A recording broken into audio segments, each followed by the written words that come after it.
United States government was in possession of and operating a kind of anti-gravity technology through a system, an aircraft that was referred to as the flux liner or as the alien reproduction vehicle. The story dates back to the late 70s when I was going to college at Art Center College of Design, studying transportation and automotive design. Had a friend there by the name of who had a number of classes with. I switched over to an illustration major before I left. I spent a short time working in the special effects industry in Hollywood, and then left that job to work in the defense industry for General Dynamics. Spent some time working there as a conceptual artist and designer, illustrating weapon systems, and then after a couple of years left that facility and began freelancing throughout the defense and aerospace industry. So that was where it all started.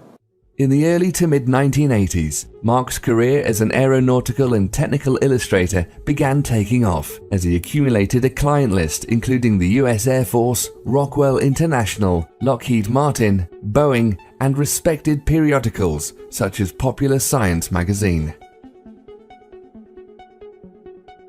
He became well-versed in conceptual design at the highest levels of the US military, industrial, and aerospace programs, and often called upon to generate classified and highly proprietary material. At the time, this was around 1985, 1986, and I had been freelancing for about 4 years at that point.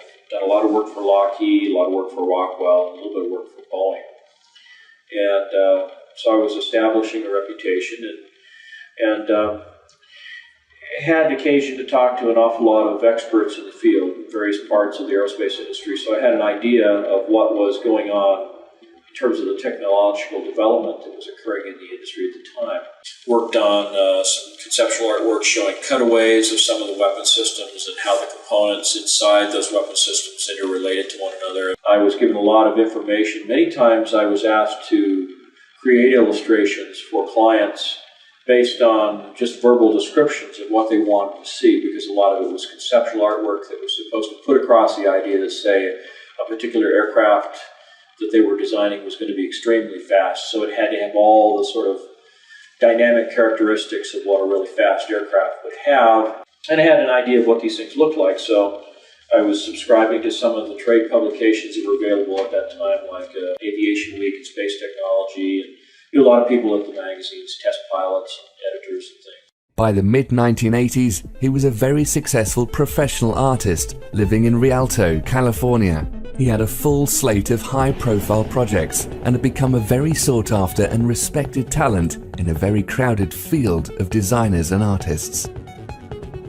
Despite living in the era of Reagan and disco, things were going very well for Mark. Then, in the autumn of 1988, things took a turn for the weird.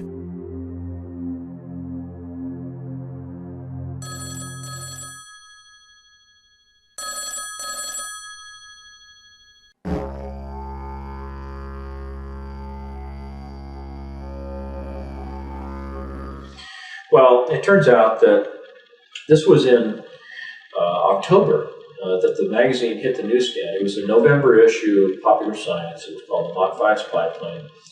And a friend of mine from college, Brad, had seen this cover illustration and opened up to read the story, and he recognized my name, and he called the art director. He passed along my phone number, and the next thing you know, I get a phone call, and this fellow calls up and says, "Hi, Mark, it's Brad. And remember me?" And I said, "Yeah, we were in the transportation design curriculum at Art Center in Pasadena when we studied car design."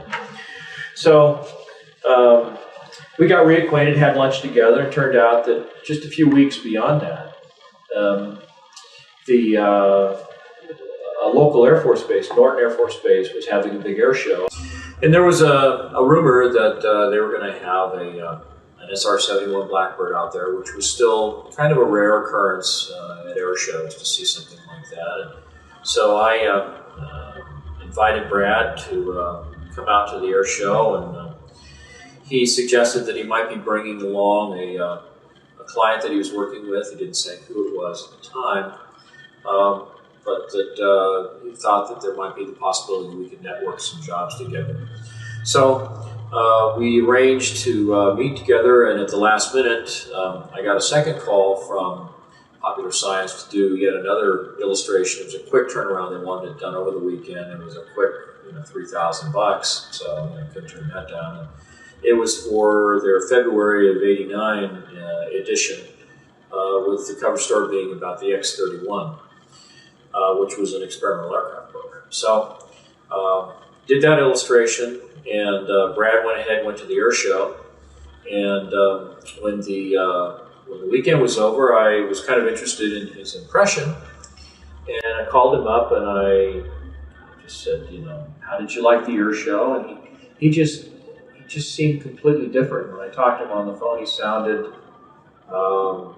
almost depressed. I mean, it was kind of a strange sort of reaction. And he said, well, I don't know. I think I saw something I wasn't supposed to see. And I said, well, how's that possible? Everything that's at the air show is sent there and flown there with the intent of putting it on static display, especially for the public. So how could you possibly see something that wasn't intended to be seen?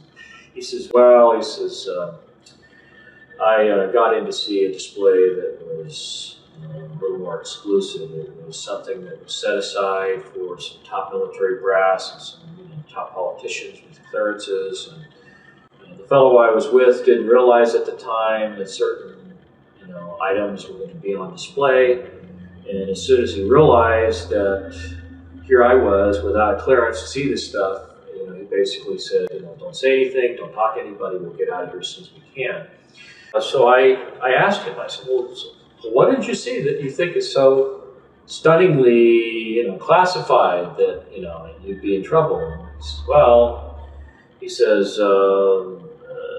there was an example of the first generation Aurora there, which was the aircraft that was the second generation aircraft that I did the conceptual artwork for. So he saw the real thing. And so, of course, I was real curious about what it looked like, and he gave me some details on that. And then he described a number of sort of odd-looking hovercraft and troop transporters and things that were basically just, kind of jazzed up, advanced hover vehicles of one kind or another. And after going through all of this, I said, well, even this doesn't sound, all that extraordinary. I mean, is there something else? And he says, well, yeah. He says, after they had the main little dog and pony show, they pulled back the curtain and there were these 3 flying saucers hovering there. And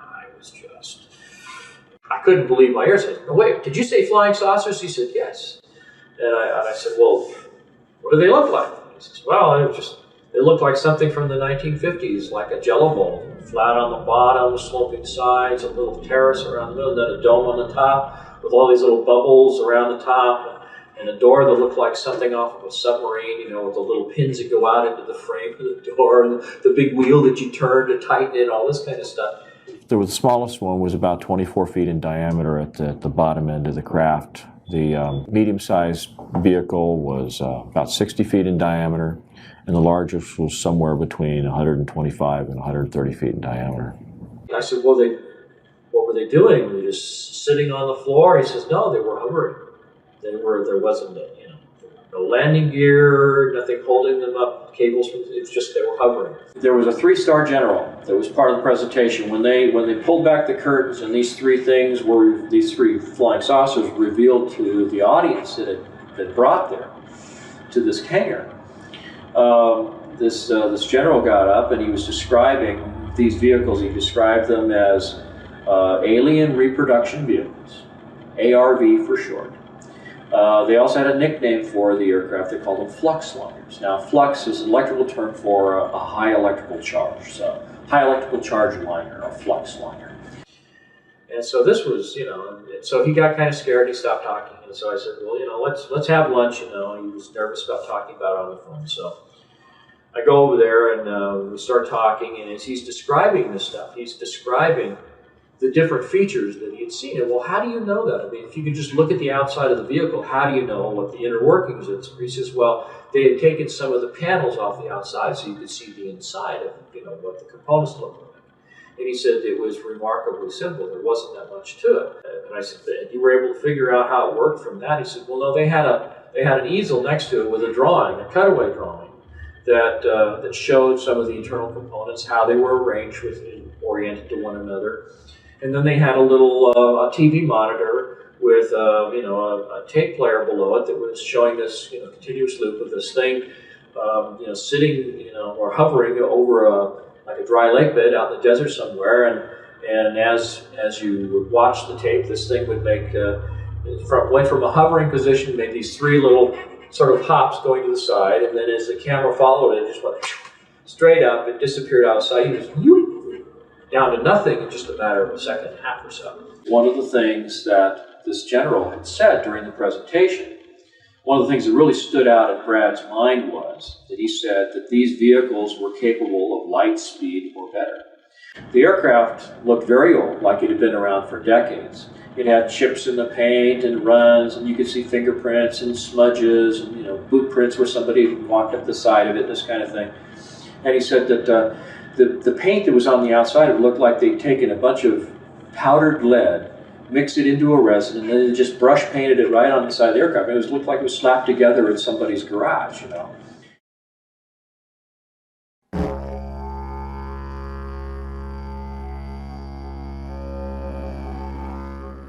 So, according to his account, on November 12, 1988, Mark's friend inadvertently gained access to a highly classified airshow, where the featured hardware of the event was real flying saucers.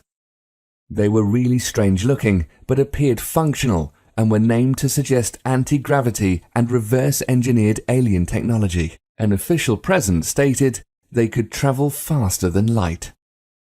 Despite their futuristic performance capabilities, these appeared to be stripped-down, road-worn working prototypes, which had seen practical operation for years.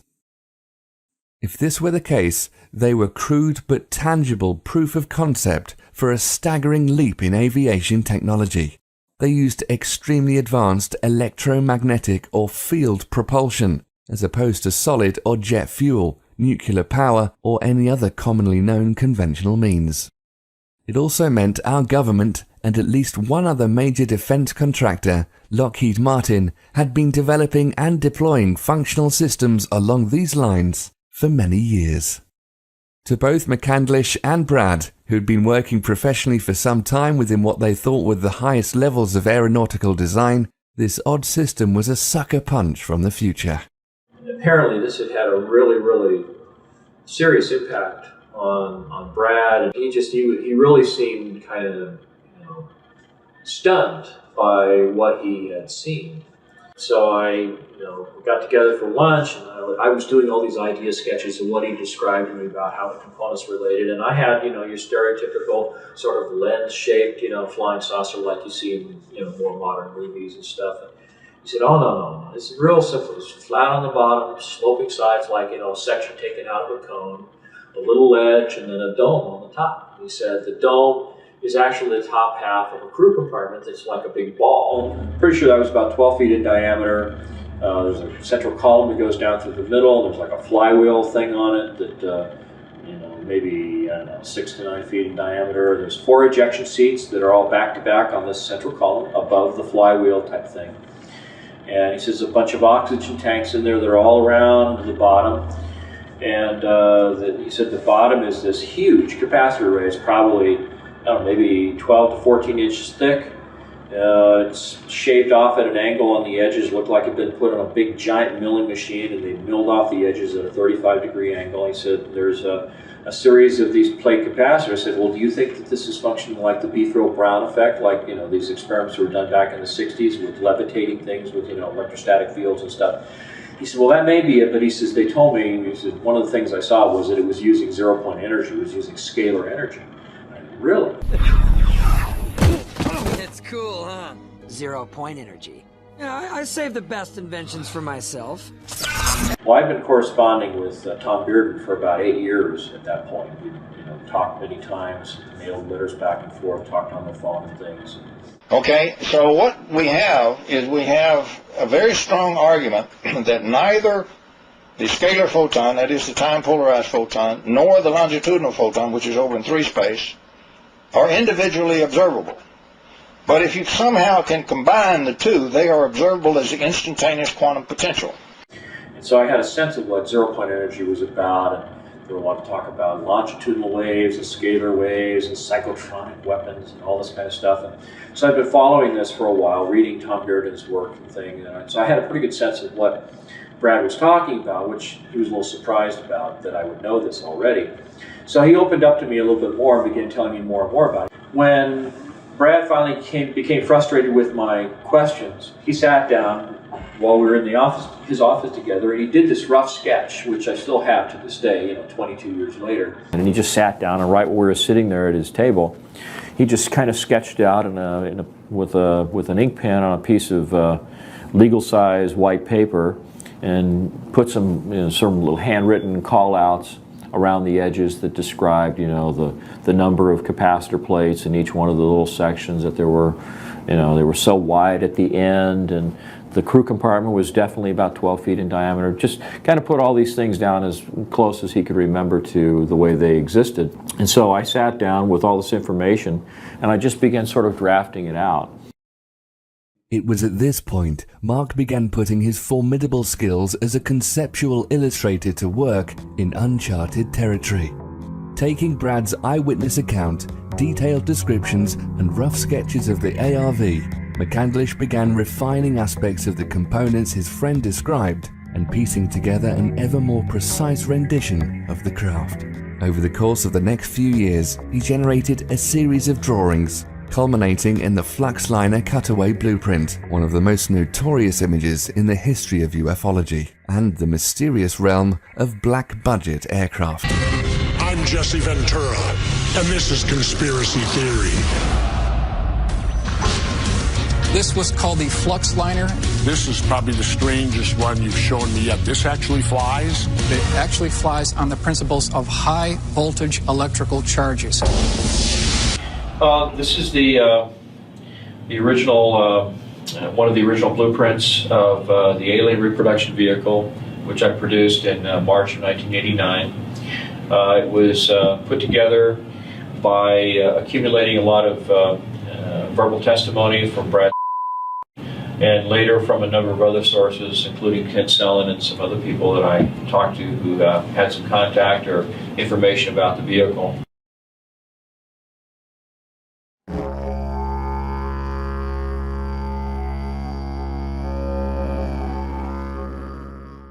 For Mark, his friend Brad's initial account was a fascinating story with a degree of veracity and plausibility, worth exploring and doing some research, but was after all just one man's tale of a fairly unbelievable event, concept, and machine.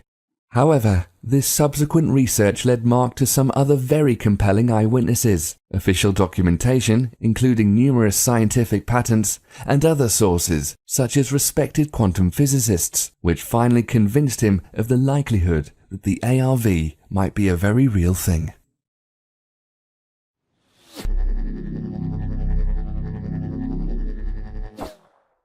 The first verification of the story that I picked up on the alien reproduction vehicle was around 1991, 1992. It was the first air show at Edwards Air Force Base where they actually had the B-2 stealth bomber on display.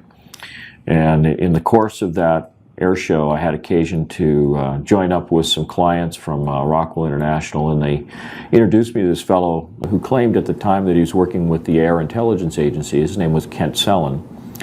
He claimed that he had inadvertently seen this same craft at Edwards Air Force Base North Base facility in 1973. And I said, when, how, where, what were the circumstances? He says, well, I was a crew chief. He said, I worked on Bill Scott's plane when he was a test pilot. And he says, one night my ship supervisor said to me, go out to North Base. They've got a power unit out there, a ground power unit for an aircraft that's leaking or failed or something, so we need to take a tow vehicle out there, go out, pick it up, bring it back. Well, instead, what happened is he comes up off the dry lake bed, rolls right up on the tarmac, and is going down these rows of hangars. They're all Quonset-style hangars back then. And He stops in front of the first one with the doors cracked, expecting to find this defective ground power unit, and what does he see? He sees this flying saucer sitting in the hangar, hovering off the ground. So I tell him, so well, what happened? He says, well, this thing, was flat on the bottom, sloping sides, a little ledge around there, and then a dome on the top with these little glass things on top. Looked like there was a camera under each one. And I said, really? He said, yeah. No, no landing gear. It was hovering. And I said, let me borrow your pen. So I took out a Kodak lens cleaning tissue package that I had in my camera bag. It was the only thing I could think of to draw on. I did a quick sketch of this alien reproduction vehicle as described by my friend Brad Sorensen back in 1988. And I said, is that what you saw? And he says, oh, you've seen one. And I said, no, but I wasn't sure until this moment that the story was absolutely true. And so that was when I knew there was a second point of confirmation. He says, I wasn't there for 15 seconds and I heard footsteps running up to me. Before I could even turn around and look, he says, there was a machine gun barrel at my throat, another one over here, and he says, a gruff voice says, close your eyes and get on the ground or we're going to blow your head off. So they put a hood over his head, blindfolded him, hauled him off, and they spent 18 hours debriefing him. He was forced to sign some non-disclosure documents about that, but then was given some additional information about it, details about the ejection sequence for that vehicle and so forth, things that Brad didn't know anything about. So that gave some validity to what he was saying.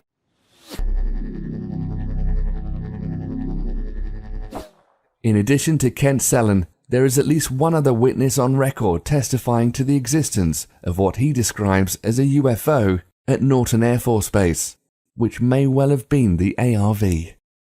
I can discuss Norton Air Force Base, and that as a result of all the military airlift command bases under me for their facilities, that there was one facility at Norton Air Force Base that was close hold.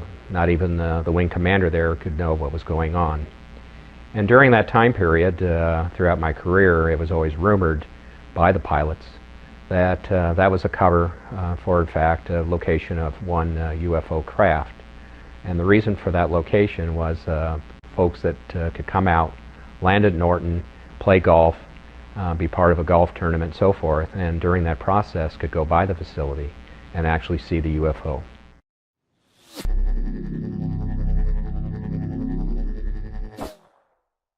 I became so excited about the prospect that this thing really was real and that there really was some technology about it. And so every chance I got, I would strike up a conversation with someone I knew in the industry, and I'd ask them if they'd ever heard anything about this. I was talking to a fellow by the name of Paul Shepard, who was a UFO investigator. I felt that he'd have, a little bit more knowledge about the kinds of things that were going on in this area of research. And he put me in touch with a couple of gentlemen, Gordon Novell and George Ulick, who was a physicist with Hercules Aerospace up in Sandy, Utah. And they were very interested in this story. I started off as an aeronautical engineer when I was in college, and I got real interested in what makes UFOs go.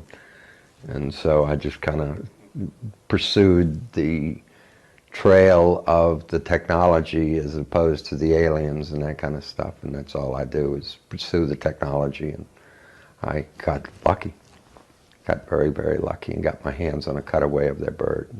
One of them had an ongoing correspondence with UFO researcher Wendell Stevens, a retired lieutenant colonel from the Air Force, who'd participated in sort of these UFO chasing exercises up around the Arctic many, many years ago. So Gordon sent a request off to Wendell Stevens saying, we know that you have this big photo archive of all these different UFOs that have been seen over the years. Do you have any photography that even resembles what we're describing in this drawing that I had done? And it turned out that there was a case. I obtained photographs that were taken in 1967 by a military pilot, Harvey Williams, flying a C-47 for the Air Force at 12,000 feet, approximately 25 miles southwest of Provo, Utah. This particular vehicle matches the so-called ARV in all proportions and respects in terms of the detail of the shape of the craft. It really bore a striking resemblance to the ARV with one possible exception, and that was that the synthetic vision system, little bubbles that accommodated the camera systems on the outside of this thing, were quite a bit larger than the ones that Brad had reported.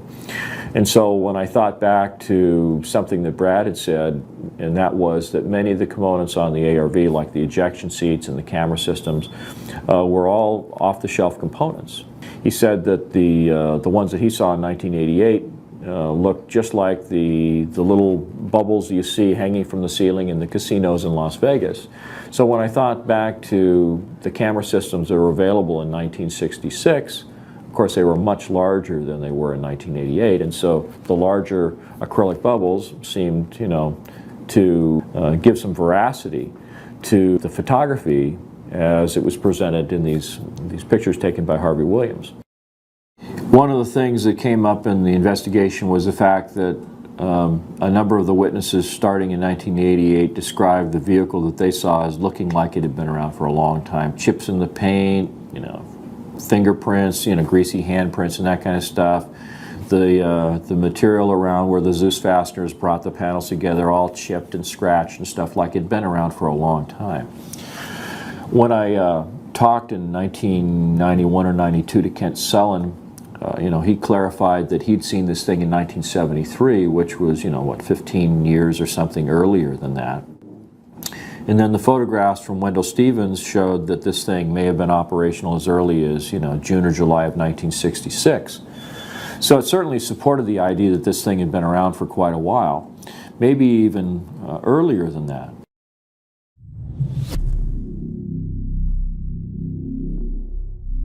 When you look at some of the photography of UFOs, going all the way back to some of the earliest photography we know of, McMinnville, Oregon, for example, you see the same general layout, you see the same general configuration, the flat bottom, the sloping sides, a little dome in the middle, sometimes pointy, sometimes almost like the top end of a cylinder that's been chopped off, sometimes a perfectly round dome, sometimes even, like a cone on the top.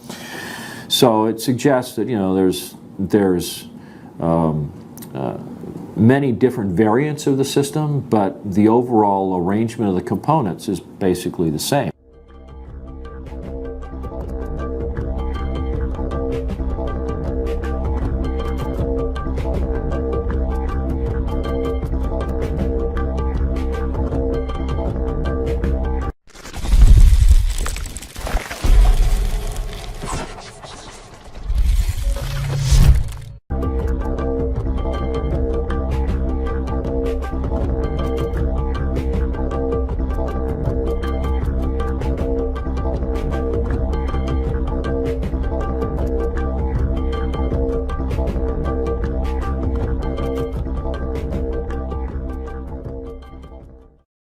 And I kept saying to myself, this is just too much of a coincidence. Maybe this goes back a lot further than anybody knows. In fact, in a translation of a Sanskrit text written by a Middle Eastern king in the 11th century, there were references to Vimanas, or flying machines, with a propulsion system bearing a striking resemblance to that of the ARV.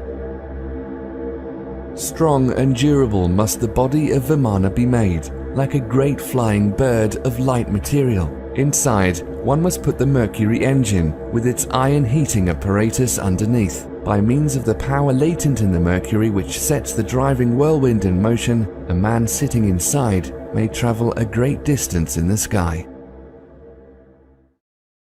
One of the things that they described when you read up on the literature surrounding these so-called Vimanas was the so-called Mercury vortex or Mercury turbine engine. I see the word Vimana. Can you describe how that relates? Well, this is something that I spent a lot of time reading up about the so-called Mercury turbine generators or Mercury vortex generators described in some of these ancient Sumerian texts. And so I started looking at the possibility that there had to be some kind of circulation going on in the Mercury itself. So that was the kind of thing that I visualized would be going on inside the chamber. The central column has a number of components, a couple of counter-rotating cylinders. It sounds very much like the device that the Nazis were developing in the Wenceslaus mine in Poland towards the end of the Second World War. There seems to be some evidence that they were trying to develop some kind of an anti-gravity propulsion system or a zero-point energy device. Apparently, if we're talking about systems using components and processes similar to the ARV, We can't ignore the Nazis. I think it was Timothy Good published a story, it may have been above top secret, where he found a researcher who was following developments by the Nazis at the end of the Second World War, and it looked like they'd been developing flying saucers up in Poland in the Wenceslas mine, and they had this thing looked like Stonehenge, where they had all these high voltage cables coming into it and these chains that would hold something down, and they had this thing called the bell, the Das Glocke. Die Glocke. The bell. That was down in this mine in Wenceslas, and that it involved a ceramic dome, and it had two cylinders inside with a mercury solution circulating in it. The two cylinders were inside an electromagnetic field, and they were counter-rotating, and they had this mixture of mercury, thorium, and beryllium. Now, it looks like there's a high-voltage electrical discharge that's being sent through the mercury, and that is somehow doing something that enables this anti-gravity effect to occur.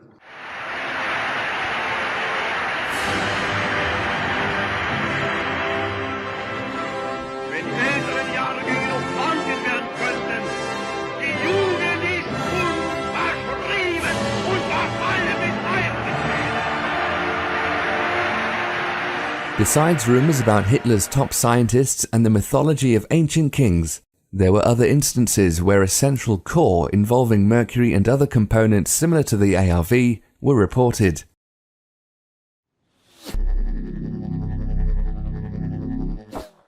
At one point, Mark contacted and interviewed possible UFO abductees to gain insight on the technology they may have seen in the alien craft, something he had in common with McDonnell Douglas in the 1960s, and possibly numerous other corporate and government entities since the 1940s.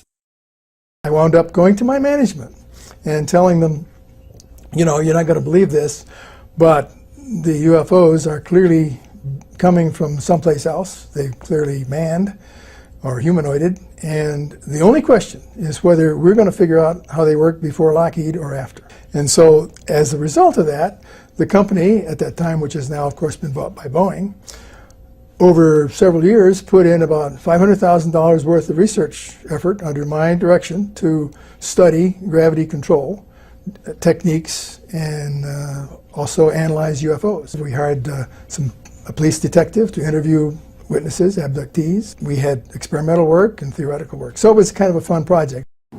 In the course of all this, it occurred to me that one of the other resources that I might be able to draw on was people in the alien abduction community. I began to think, well, these people are either crazy or they're really having an experience of some kind. And some of them even talked about implants that were being recovered from their bodies. And so I was intrigued, and I thought, well, okay, if any of these stories are true, there might be a chance, however slim, that if they really were abducted by aliens, they might have gotten a tour of the ship. They might have seen some propulsion system components. And so I heard three of these young ladies being interviewed on a radio station out of Las Vegas. This was sort of the precursor to Art Bell and Coast to Coast AM. It was the Billy Goodman Happening. And he was interviewing City of Otavos, Melinda Leslie, and Alicia Davidson. Contacted the station. They put me in touch with these three young ladies. I interviewed them individually, and much to my surprise determined that these young ladies seemed to be bona fide examples of the phenomena, with implants that could be seen on medical MRIs. So what I did was I simply asked them to describe what they saw, and without disclosing anything that I already knew about the components inside the alien reproduction vehicle, I found that these young ladies, at least one of them in particular, was able to describe not only components that strongly resembled the ones that were inside the alien reproduction vehicle, but they were also at a higher level of sophistication that actually gave additional clues about how the ARV actually functioned. Alicia Davidson described being escorted into the engine room and seeing the propulsion system components. And it involved a central column that was made of a transparent glass-like material. And she said there was a silvery fluid that was spiraling upward at the bottom of this column. Down in kind of this well that was in the center of the spacecraft was this little tiny flywheel-like mechanism spinning, which matched the ARV also. And this is at a point when this young lady had never seen any of the drawings that I'd done of what the ARV was structured like. I was just talking about propulsion components in general. But then she said that when you looked across this little well, this lowered floor area in the center of the room. There was like a guardrail around it. She stood there. You could look across, and she said it looked like below the deck she was standing on was this glass-like material with these coils of wire going through it. And they were spaced out in the same proportions as the ones on the UAV. The thing that she said that was most significant was that the column itself was rotating in one direction, and the flywheel was spinning in the opposite direction. So there was counter-rotation, which is something that's often been reported in UFO sightings. You see components on the craft that are spinning in opposite directions. Back here on Earth, the scientific community has been busy since the end of the Industrial Revolution. There have been dozens, perhaps hundreds of US and international patents dealing directly with electrokinetics and electrogravitics, going back to the turn of the last century. It would be safe to assume private industry and the military have also been working on a great deal of related applications off the public record. In short, since Nikola Tesla's first experiments with pushing electricity around, mankind has had a thing for anti-gravity.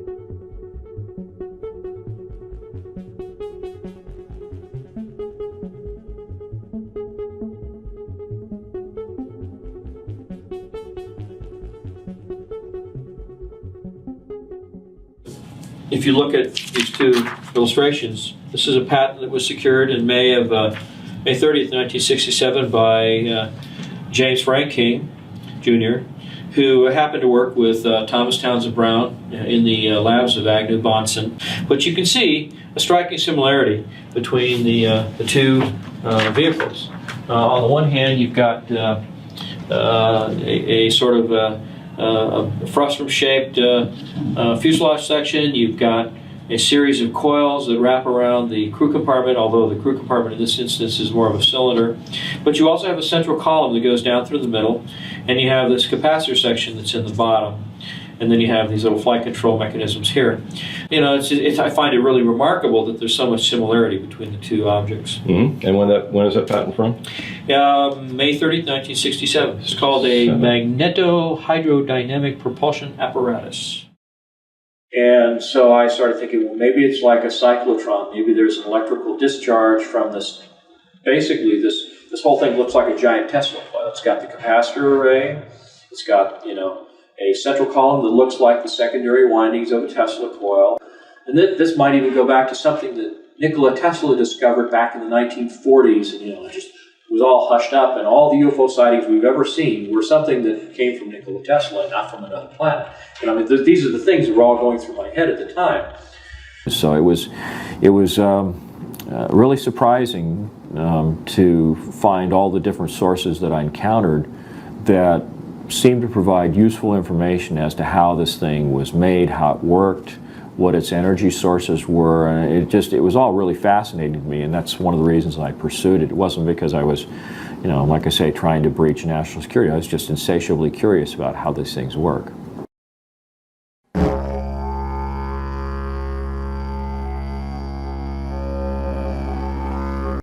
And he said it was remarkably simple. There wasn't that much to it. The ARV system, for all of its claims of flashy, out-of-this-world propulsion capabilities, was indeed remarkably simple. It could be described as a large-scale, souped-up Tesla coil, designed to negate gravity and inertia, with off-the-shelf navigation and life support systems bolted on, almost as an afterthought. You could think of it as the Model T of anti-gravity vehicles, an industrial dune buggy, or crude hot rod that can get you to Mars in a few minutes. In this version at least, first-class seating was still a way off.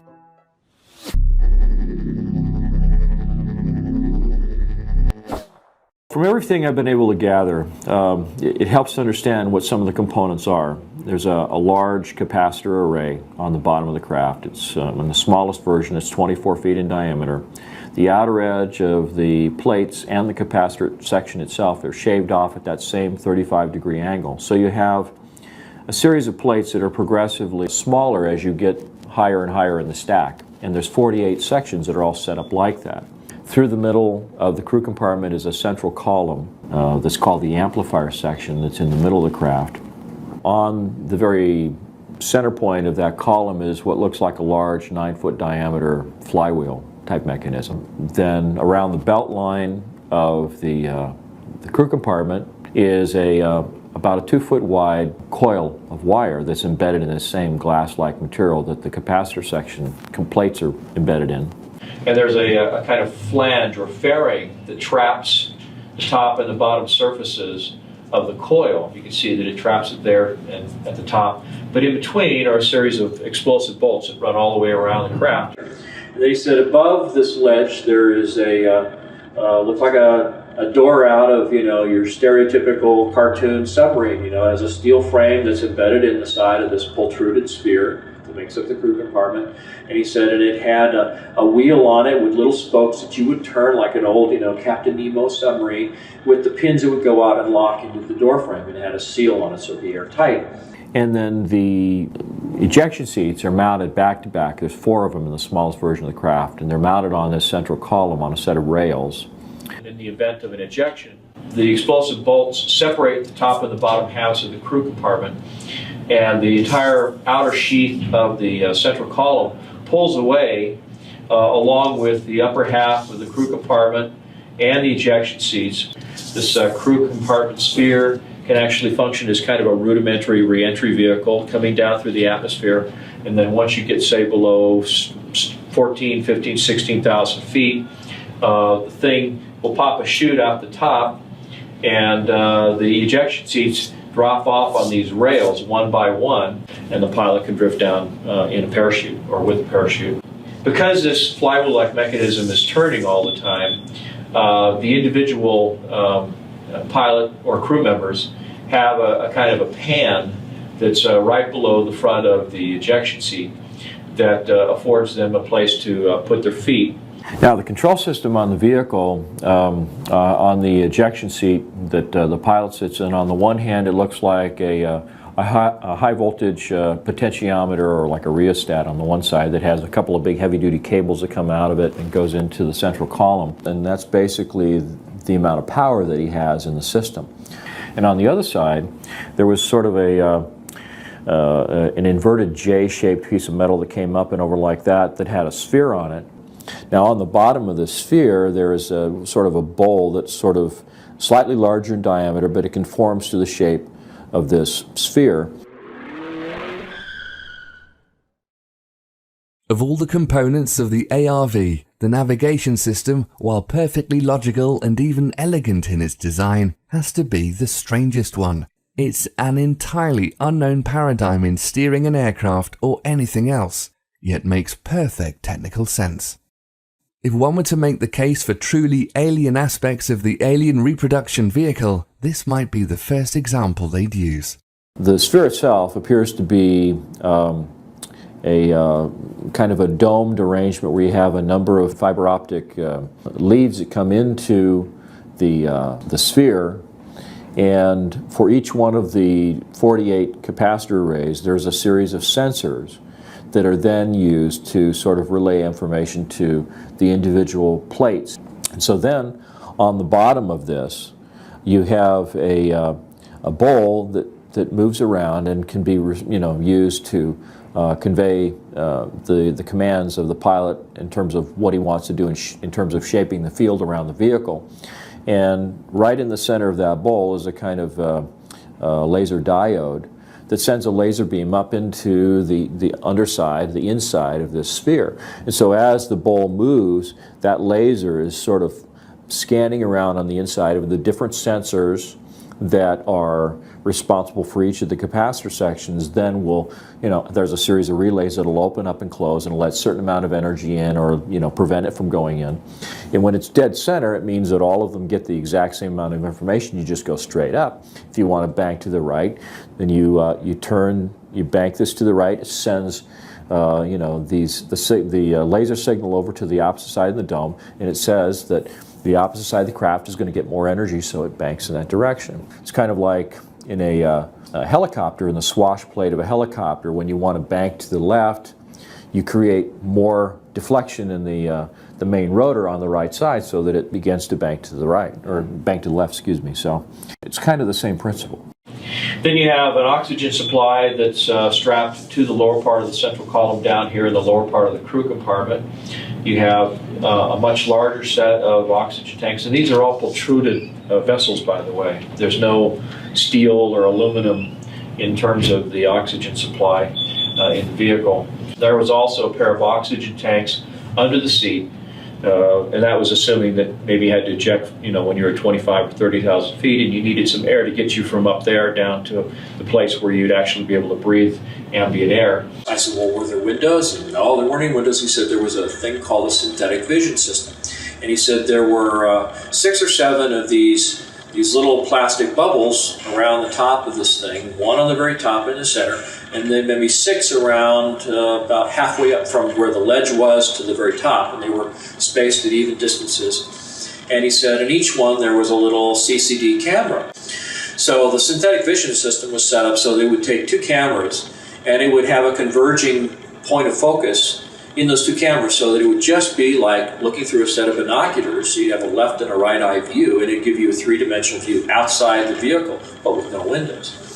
And the reason for that, apparently, was that this aircraft was using extremely high voltages, and the voltages would ionize the air around the vehicle so much that it would start producing X-ray photons, which are absolutely lethal. So you have to have basically a barrier to protect yourself. You also have a robotic arm that seems to be blended in with a composite fairing sitting right on the top surface of the capacitor array that has the ability to extend outward with a little air-driven claw that's on the end of it. In fact, I think that the craft's magnetic field or electromagnetic field is probably so powerful that conventional little electric motors probably wouldn't work in this kind of an application. Where they took the panels off the side of the aircraft is that they had Zeus fasteners that were these little, like, quick spin lock things that they put on there to hold the panels. The panels are all like a fiberglass material, it's all composite. The entire vehicle appeared to be covered with what he's referred to as a goopy lead paint. It looked like little flecks of lead that had been suspended in kind of a resin and just painted haphazardly over the outside of everything on the vehicle, with the possible exception of the door itself and these little blisters that house the synthetic vision system. So why would it be goopy lead paint? Well, the theory is that the electrostatic field created by this huge capacitor array and the ionization that occurs just because of the propulsion system might be enough to create a level of ionization around the craft that's high enough that it would produce X-ray photons of its own accord. And so you would want to be able to protect the pilot and the crew members from that radiation. So anyway, that's the general overview of the structure of the vehicle. This is a vehicle that has the ability to travel up to or beyond the speed of light. And part of the reason that it's able to do that is because it exploits the energy form that's embedded in space-time that's responsible for the effects of mass and inertia.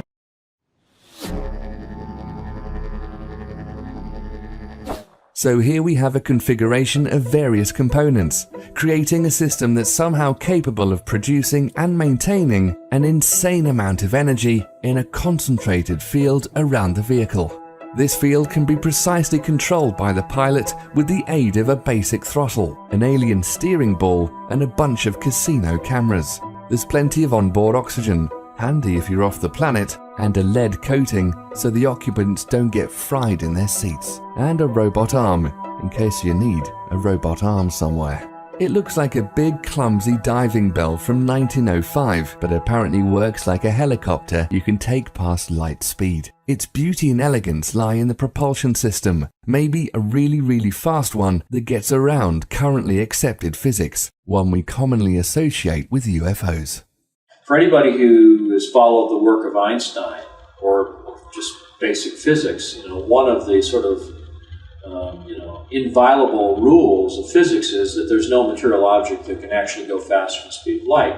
So somehow or other, and I'm not saying we got this from aliens, but they did call it the alien reproduction vehicle, but somehow or other, this simple system that Brad described in these diagrams was able to do this.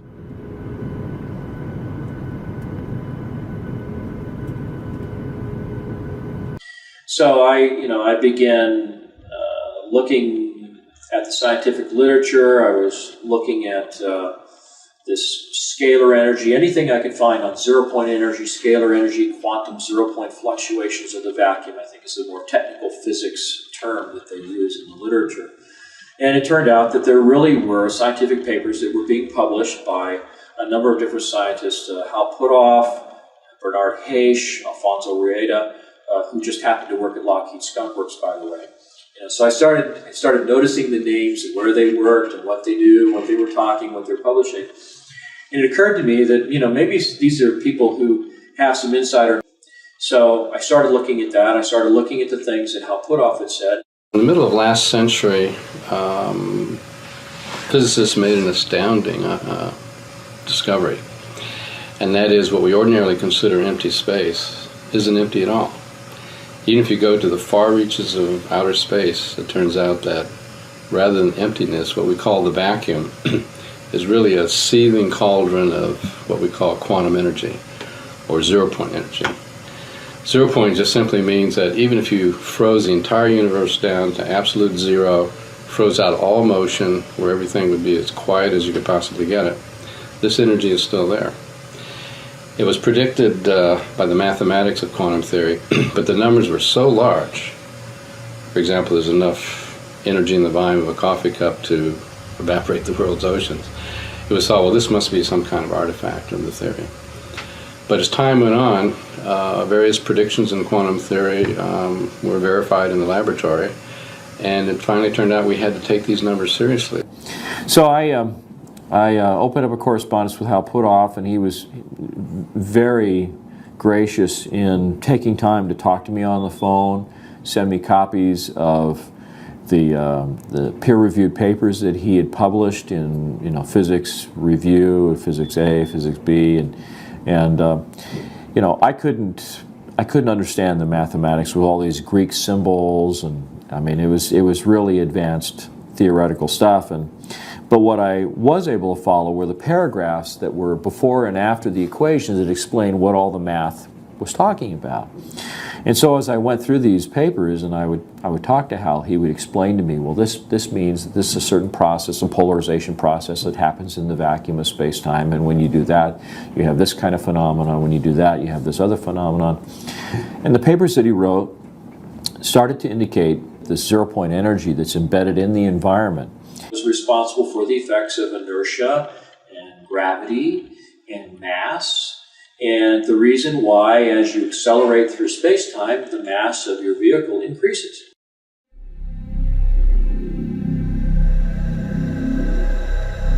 So in a sense, if you find the right way to do it, you can actually sort of reduce the mass of an object. And if you can do that, then of course it takes less propulsive force to push it around. It means that it can go a lot faster because it's not limited by the amount of mass that it increases to as it accelerates. In fact, it may in fact be a situation where the faster you go, the more energy you have available to continue the acceleration process, and at the same time the mass is becoming relatively less and less and less. So it really enables the possibility of being able to go faster than the speed of light without violating general relativity, and that was the most fascinating aspect of the whole thing. You're drawing energy from the environment, and in the process of doing that, you're enabling the craft to not only demass itself, but basically conserve energy by using the flux in the vacuum of space-time as a power source for your propulsion system. So literally, the faster you go, the more energy you have available that you convert into propulsive force, and the lower the relative mass of the vehicle becomes. So it's actually sort of an inversely proportional kind of a relationship. Most scientists, with an instant response, would think on special relativity terms and say, well, the velocity of light is a limitation. You can't go fast. I think I saw something I wasn't supposed to see, and I said, well, how's that possible? Everything that's at the Earth show is sent there and flown there with the intent of putting it on static display, especially for the public. So how could you possibly see something that wasn't intended to be seen? He says, well, I got in to see a display that was a little more exclusive. It was something that was set aside for some top military brass and some top politicians with clearances. And the fellow I was with didn't realize at the time that certain items were going to be on display, and as soon as he realized that here I was without a clearance to see this stuff, he basically said, don't say anything, don't talk to anybody, we'll get out of here as soon as we can. So I asked him, I said, well, what did you see that you think is so stunningly classified that you'd be in trouble? And he says, well, he says there was an example of the first generation Aurora there, which was the aircraft that was the second generation aircraft that I did the conceptual artwork for. So he saw the real thing, and so of course I was real curious about what it looked like, and he gave me some details on that. And then he described a number of sort of odd-looking hovercraft and troop transporters and things that were basically just kind of jazzed up advanced hover vehicles of one kind or another. And after going through all of this, I still had an idea of what these things looked like. So I was subscribing to some of the trade publications that were available at that time, like Aviation Week and Space Technology, and a lot of people at the magazines, test pilots, editors, and things. By the mid-1980s, he was a very successful professional artist living in Rialto, California. He had a full slate of high-profile projects and had become a very sought-after and respected talent in a very crowded field of designers and artists. Despite living in the era of Reagan and disco, things were going very well for Mark. Then, in the autumn of 1988, things took a turn for the weird.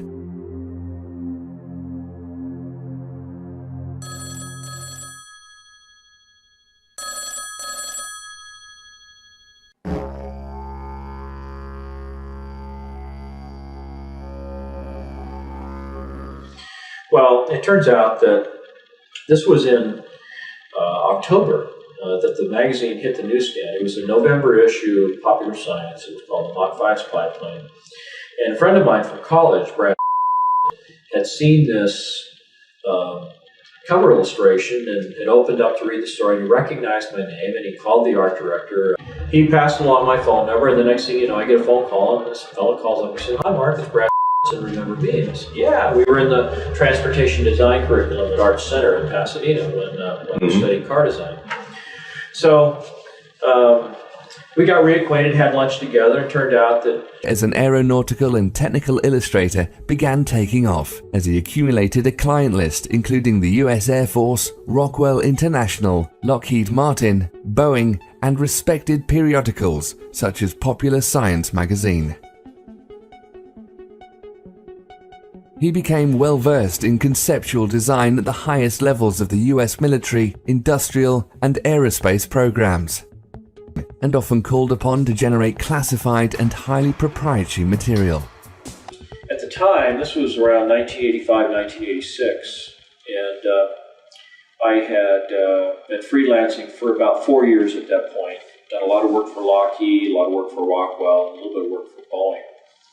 And so I was establishing a reputation and had occasion to talk to an awful lot of experts in the field in various parts of the aerospace industry. So I had an idea of what was going on in terms of the technological development that was occurring in the industry at the time. Worked on some conceptual artwork showing cutaways of some of the weapon systems and how the components inside those weapon systems interrelated to one another. I was given a lot of information. Many times I was asked to create illustrations for clients based on just verbal descriptions of what they wanted to see, because a lot of it was conceptual artwork that was supposed to put across the idea that, say, a particular aircraft that they were designing was going to be extremely fast, so it had to have all the sort of dynamic characteristics of what a really fast aircraft would have. And just a few weeks beyond that, a local Air Force base, Norton Air Force Base, was having a big air show. And there was a rumor that they were going to have an SR-71 Blackbird out there, which was still kind of a rare occurrence at air shows to see something like that. And so I invited Brad to come out to the air show, and he suggested that he might be bringing along a client that he was working with. He didn't say who it was at the time. but that he thought that there might be the possibility we could network some jobs together. So we arranged to meet together, and at the last minute, I got a second call from Popular Science to do yet another illustration. It was a quick turnaround. They wanted it done over the weekend. It was a quick, $3,000, so I couldn't turn that down. And it was for their February of '89 edition, with the cover story being about the X-31, which was an experimental aircraft program. So did that illustration, and Brad went ahead and went to the air show. And when the weekend was over, I was kind of interested in his impression, and I called him up and I just said, how did you like the air show? And he just seemed completely different. When I talked to him on the phone, he sounded almost depressed. I mean, it was kind of a strange sort of reaction. And he said, well, I don't know. Witnesses that he's identified could go into more of the technical physics of it.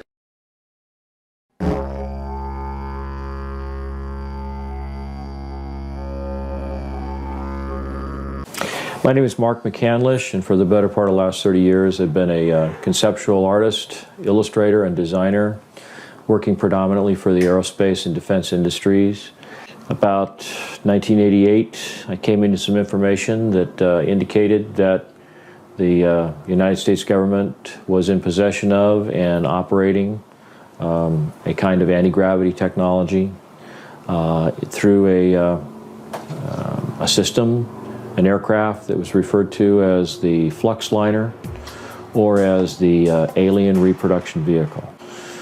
The story dates back to the late 70s when I was going to college at Art Center College of Design, studying transportation and automotive design.